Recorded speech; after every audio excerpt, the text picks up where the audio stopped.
So, here with Paul Hartranft, the 2025 Hall of Fame inductee, Distinguished Alumni.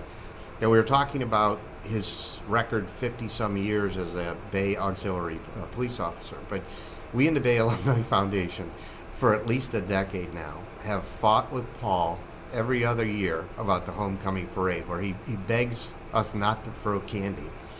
And we usually don't too much, but people do, and the kids are all over the place, right?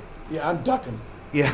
I'm sitting there ducking these things flying through the air, and I've been hit in the head and the face by flying candy. And so I tried to ban the use of that, and I never won that battle. No, you didn't. You didn't. But, I don't think people who are here realize there are several thousand people at that parade.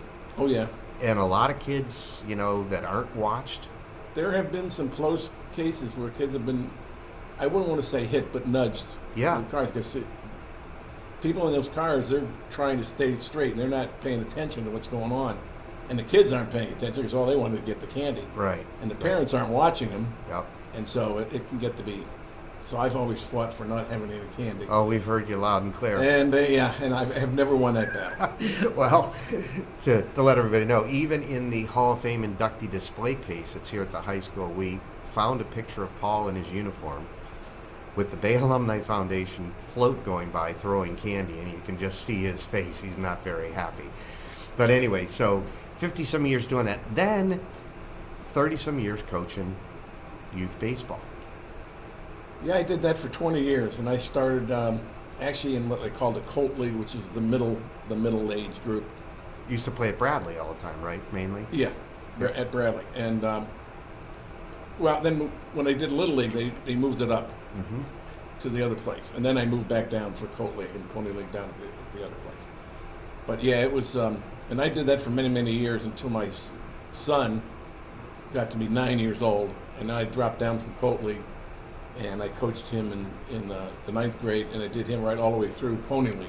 Yep. And then when he was graduated and went into out of that, I went back into the Colt League and did. Those are fun. You were even coaching back in the day when everybody had a flannel uniform. Remember those? The kids had to, it'd be June, and you'd be sweating like crazy. And you remember the big Memorial Day kickoff day when everybody get their pictures. Yeah, that was. We didn't look forward to that. And they had a little bitty. They had some games. I can't remember. I think they 1-inning games. Yeah. Yeah. Yeah, it was something like that. Just like a little thing. Yeah. It was a little ceremonial thing on Memorial Day where everybody come up and they're.